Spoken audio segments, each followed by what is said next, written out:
2 Samuel 5. 2 Samuel 5. David becomes king over Israel. Don't you know? All the tribes of Israel came to David at Hebron and said, "We are your own flesh and blood. In the past, while Saul was king over us, you were the one who led Israel on their military campaigns. And the Lord said to you, 'You will shepherd my people Israel, and you will become their ruler.'"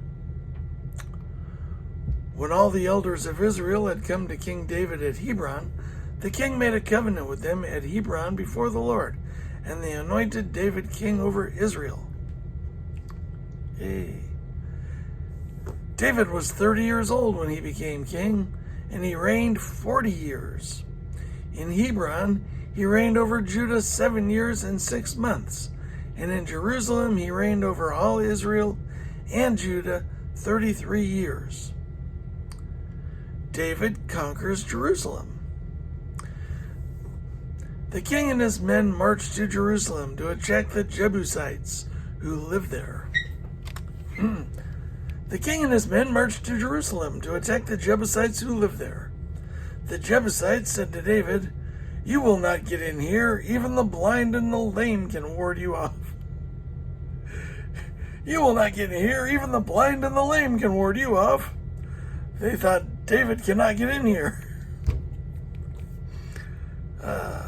Nevertheless, David captured the fortress of Zion, which is the city of David. The city of David. On that day, David had said, "Anyone who conquers the Jebusites will have to use the water shaft to reach those lame and blind who are David's enemies." That is why they say, the blind and lame will not enter the palace. The blind and lame will not enter the palace. David then took up residence in the fortress and called it the City of David. He built up the area around it from the terraces inward, and he became more and more powerful because the Lord God Almighty was with him. Now Hiram, king of Tyre, with my watering car. Now Hiram, king of Tyre, sent envoys to David, along with cedar logs and carpenters and stonemasons, and they built a place for David. Then David knew that the Lord had established him as king over Israel and had exalted his kingdom for the sake of his people Israel.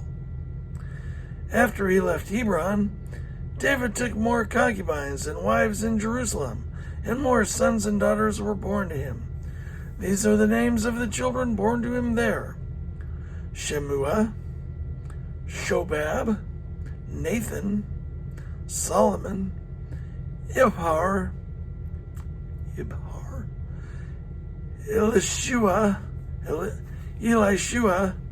Nepheg, Japhia, Elishama, Eliada, and Eliphelet. David defeats the Philistines. When the Philistines heard that David had been anointed king over Israel, they went up in full force to search for him. But David heard about it and went down to the stronghold.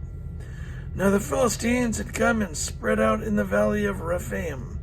So David inquired of the Lord, "Shall I go and attack the Philistines? Will you deliver them into my hands?"